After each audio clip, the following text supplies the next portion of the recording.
Hey, what's up? This is Ricardo at Parts People, and in this video, we'll outline the steps for completing a part replacement on your Dell PC. Visit our website and use this coupon for a 5% off discount.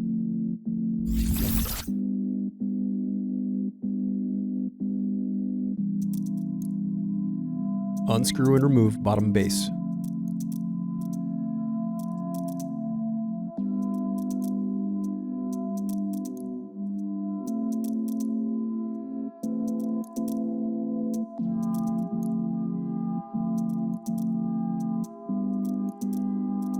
Now unscrew and disconnect battery.